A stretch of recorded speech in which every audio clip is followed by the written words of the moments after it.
Hi, I'm Mason Dukacek, and I want to welcome you to our show, Build a Tribe Live, where I have the privilege of interviewing established business experts, thought leaders, and up-and-comers who are willing to share unique and interesting perspectives and ideas on how to attract, capture, and convert prospects and customers online.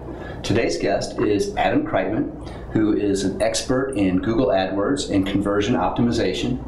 He's also a thought of columnist and appears in blogs such as the very popular Crazy Egg blog. And I've asked Adam to come in today and share his ideas and thoughts as it relates to a couple things. Number one, how to utilize Google AdWords to attract and target highly specialized prospects. Two, how to maximize the conversion of those prospects into customers and improve the quality of the online leads that people marketing online are trying to generate.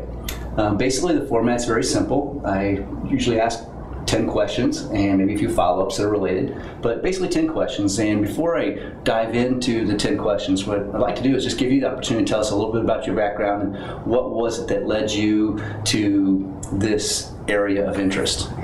Drug testing. Okay. I was president of a drug testing company, and I just got tired of having to go out on sales calls and sending out cold letters and making cold calls and doing all these things. And I go to networking events, I would think, well, it would be nice if the people who needed what I have would just raise their hands so I'd know who to talk to. And what I realized is that people are actually raising their hands online. When they go to a search engine like Google, they type in keywords and they're raising their hands as prospects for you. And I discovered AdWords while running the drug testing company. And it wasn't long before I realized that running Google AdWords campaigns is a lot more fun than trying to track down drug users. So I've been doing this for about 7-8 years now. Okay, great. Thank you. Appreciate you coming in. I've got a couple basic questions for you. Not everyone may be familiar with Google AdWords. Would you mind taking a minute to explain what it is? Sure. So AdWords is Google's advertising program, and it is how Google makes 98% of their billions and billions and billions of dollars.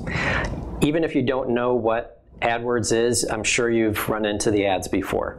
If you do a search on Google, they're the ads that appear at the top of the regular listings and down the side of the screen. And they're also, if you visit websites like the New York Times website or somebody's personal blog, Google ads can appear on those websites as well. And that's known as the display network, and that reaches like 80% of internet users. So as an advertiser, you bid on the keywords or bid on websites that you want your ads to display on, and you can reach your prospects that way. And the interesting thing about it that most people don't understand is it's not a straight auction. So if you can show that your ads are more relevant than your competitors, you can actually rank higher than they do in the rankings, but pay less per click than they do. Great, thank you. Why would a business want to use AdWords as part of their marketing? What makes it unique from other forms of advertising or marketing? Lots of things. It's pay per click, so you only pay when somebody clicks on your ad. Compare that to other forms of marketing where it's a set fee. It doesn't matter how many people see your ad or how many of them are interested. You pay the same amount. With AdWords, you're only paying for qualified leads. And they are qualified leads. So these are people, again, who have typed in a keyword indicating their level of interest to what you offer, and those are the people that your ads are appearing in front of. You can reach a worldwide audience in about 15 minutes with an AdWords campaign. I don't know any other marketing channel that you can do that with. It's very controllable. You can control the geography of where your ads appear. You can control the click costs that you pay. You can control your budget. So you could say, I only want to spend $10 a month or $10,000 a month or $100,000 a month. And you can pause and activate your campaigns at any time. So you have complete control over things. And lastly, it's an amazing market research tool. The famous market research AdWords example is Tim Ferriss with his book, The 4-Hour Workweek. One of my favorites. Yeah. So do you know what the original title of that book was? Something about drug dealer. Yeah, drug dealing for fun and profit, because he was in the pharmaceutical niche, right? His publisher came to him and said, well, we can't use this title because Walmart won't sell the book with this title. And they came up with a bunch of awful suggestions, and he's like, no, I'll do something on my own. He came up with 10 titles, put each one into a separate AdWords ad, and ran a test. And the 4-hour work week far outperformed everything else, and that became the title of the book. So it's not a matter of guessing about what you think your prospects may or may not want. You can actually put out a few educated guesses and then test them to see if they work or don't. Exactly. And not just with titles or headlines or things like that, but with keywords. A lot of people just dive into SEO and they assume they know what keywords they want to target. Well, with AdWords, you can do a lot of keyword research, and it's actually the most accurate keyword research tool there is out there. And I've set up campaigns where the only reason we run this campaign is to gather keyword research data so we can make smarter decisions about what we're doing on the SEO front, or what pages make sense to what new landing pages may make sense to build for a site. Great. Let's see, what about, are there types of businesses that AdWords is not a good fit for? It could be. It doesn't work in every situation. There are some if you're in a very niche B2B niche or B2B market, that might be tough, because if you're trying to target restaurant owners, it's going to be very tough to just reach them with AdWords. If you're selling a new product that nobody is searching for, that could be a challenge. So the example I've made up before is, let's say you created a robot that walks dogs, okay? Nobody's on Google searching for dog walking robots. Right. But what you could do is use something about that solves the problem that people might be looking for a solution for, like ways to walk your dog or something like that, maybe. Right. So you have these turn the corner keywords that are kind of related, but not exactly what you offer. Or also you could go to the display network and target sites that are frequented by people who love dogs and things like that. So it doesn't work for everybody. There are situations where direct mail or social media or something else may be better, but most businesses could benefit from AdWords. Okay. What are the most common mistakes you see AdWords advertisers making in their campaigns? Lots of them. What are the most common? Unfortunately, yeah. So a big one is they choose a bunch of keywords, throw it into a campaign, write an ad, and then let it rip. A big part of success in AdWords comes from how you structure your campaigns. So what you want to do in a campaign is group your keywords into what are known as ad groups. And an ad group is a group of tightly related keywords and ads that are related to those keywords. Okay. So if you look at the example of a sporting goods store, the wrong thing to do would be to throw in keywords like running shoes and golf balls and bowling balls and figure skates into one campaign, have an ad that says, come to my awesome sporting goods store, we have great prices, whatever. Right. What you actually want to do is group the keywords related to golf balls together in an ad group, or even have separate ad groups for golf balls, where one is Nike golf balls, one is Titleist golf balls. And in each of those, you have an ad that talks specifically about golf balls, Titleist golf balls, Nike golf balls, whatever, and goes to the page on your site, the landing page, that talks about, or that specifically has the information about what the ad's in reference to. So the more, and this is one of the keys in AdWords, there's a conversation going on in your customer's brain that prompted them to type in that keyword into Google. The more your ad relates to that keyword, the more your landing page relates to the ad and the keyword, the better off you'll be. So that's one big issue. Another issue I'll see is people lump search and display networks into one campaign. And maybe we could talk about that a little more, but they're totally separate beasts, and you could end up blowing through a lot of money really quickly if you do that. Go ahead and expound on that a little bit. Sure. So search is People are typing that keyword into Google and specifically looking for what you have to offer. You're reaching a very highly motivated prospect at that point. Display is more like TV, radio, newspaper advertising. They're consuming content. They're not specifically looking for what you offer. That's a very, very important distinction, and I think you Right. explained that very well. You did a better job explaining that than almost anybody I've talked to about the topic. Thank you. Thank you. So it's a different mindset, requires different bidding strategy, different way to set up the campaigns, different ad copy, things like that. So they're very different. One more thing, going back to mistakes that people make, Sure. and this is a big one, is match types for keywords. There are three main match types in AdWords. One is exact match, which means if you have the keyword bowling balls in your campaign, somebody has to type in bowling balls exactly into Google for your ad to appear. Then there's phrase match, which means bowling balls has to appear in that order in the search query. So people could type in bowling balls for women or whatever. As long as bowling balls appears in that order, you're good. Then there's broad match, and broad match you can get into a lot of trouble with, and it's the default setting. So a lot of people have their broad match keywords in their campaigns. And what broad match does is it tells Google, you know, Google, you're pretty smart. This is my keyword, but you know that there are a lot of people searching for things related to this, so show my ad when they do. There may be situations where you want to use broad match. Keyword research is one of them. But most of the campaigns we run are exact match or phrase match. The problem with broad match is, I've seen campaigns where you're bidding on keywords related to solar panels, and you're showing up for kids doing homework projects about the solar system. Right. And you end up paying for a lot of clicks that that you don't want. So again, it's one of the rascals are inquisitive. Huh? Yeah. So you end up paying for a lot of clicks, and we call that the AdWords stupidity tax, because if you don't know what you're doing, you can pay a lot of money that you don't need to be paying. Okay. What is remarketing? Remarketing is really interesting.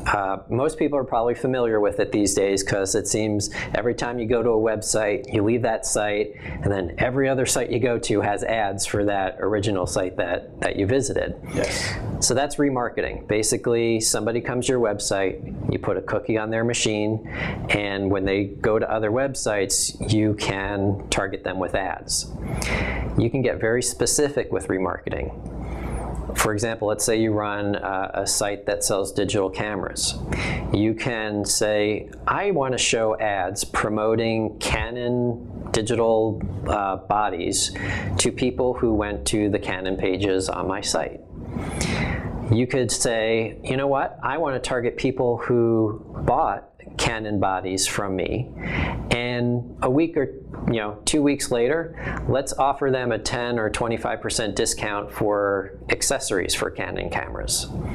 You can target people who abandon their shopping cart. You can even bring in analytics data, and you could come up with all these crazy combinations and say, I only want to target people who visited these pages on my site, didn't buy anything, but spent more than a minute on my site, because if they spent that much time, they're probably more interested than the general population. So you can do all that with remarketing. Well, that's a big difference from putting a display ad in a newspaper and hoping for the best. Huge difference. And Google just upped the game a little bit recently. Within the last month or two, they launched remarketing list for search ads. So up until that point, all your remarketing ads showed on the display network. Well, you can now kind of bridge the gap between remarketing and search. So let's say somebody comes to your website, they search around for a little bit, and then they leave and they go back and do more searches on Google. Well, you could say, somebody that doesn't know about me, I'm willing to bid $1 for this keyword. But if they've been to my site already and they're a little more interested, they've shown that initial interest, I want to make sure when they go back to Google, they don't forget I'm around. So I want to bid $1.50 or $2 for that for that prospect. Right. The other thing you could do is say, well, in my main campaign, I'm very specific about the keywords that I'm targeting. I'm using those exact match keywords. With remarketing lists for search ads, because it's only people who have been to your website, you could say, all right, Google, now I'm willing to let you broaden the scope and use these broad match keywords, because if they do any search related to my keywords, I want to be there. And I've been testing that out and had some pretty impressive results so far with that feature. Cool. That's valuable information. I'm sure people can put that to good use. For many people, AdWords is going to seem somewhat complex. I mean, we've talked about various different strategies and applications. In your opinion, is this something business owners can manage themselves, or what are your feelings on hiring professionals to manage it for them? Sure. So I'm clearly biased because Sure. I manage things for people. But you've seen both ways. Yeah, I've seen a lot of AdWords campaigns that businesses have managed on their own. They range from pretty good to just god-awful. Giving some credit to those guys. Right. AdWords, it's become so complex, and they're releasing so many features, it seems like every day. And it's tough. I mean, it's my full-time job to stay on top of these things, and I struggle staying on top with, Sure. with everything you can do. Oh, constantly. So it's tough. Not to say it can't be done. There are businesses out there who are doing it, and they're doing it successfully. If you're just starting out, I wouldn't recommend trying to do it on your own, because It's the cost of education. there's a stupidity tax, yeah. Right. And even if you're managing it on your own and you think you're doing a good job, it wouldn't hurt just to have an outside expert opinion to come in and check in on the campaign every now and then, just to make sure you're headed in the right direction. Because the reality is, if someone's doing it right, it's just like if I give you 50 cents and you're going to give me $1 back every time I do that, how often do I want to do that deal? Right.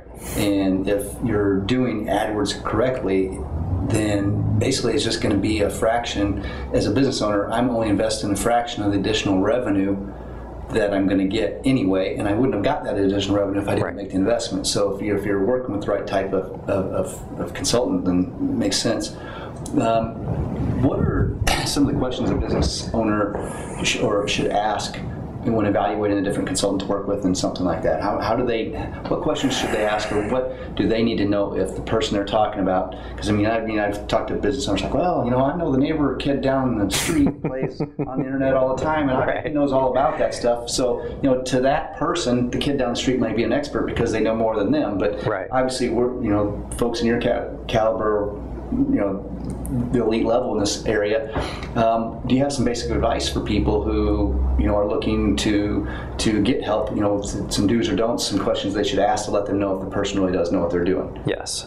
What would they be? I'll give you two. I mean, there are a number, but I'll focus on two. And the first one may seem a little out there, but one is look for somebody who owns or has owned their own business. Okay. There is a big difference in managing an AdWords campaign for somebody else when you're kind of new to business and don't really understand the complexities of running a business, and even more than that, someone who hasn't risked their own dollars in AdWords. That's no joke. I've risked my own dollars in AdWords, and I know that you have an emotional attachment. It's like money that's coming out of your pocket. Yes. Or, business owner, it's the money they're investing is money out of their wallet or out of their purse. It's personal. I see those credit card charges every, depends on how much, you're spending in the campaign, but you see those credit card charges and you got to make sure, as you said, if you're spending 50 cents, you're getting $1 back, or, or I mean, sometimes just break even is fine. If you're doing 50 cents and getting 50 cents in return on that initial sale. Make money on cross-selling opportunities, exactly. reorders and things like that. It's exactly. Cost of acquisition. If your cost of acquisition is break even, that's not so bad either. Yeah, exactly. I said there were two things. I've totally drawn a blank on the second one. That's all right. That's the value of being live.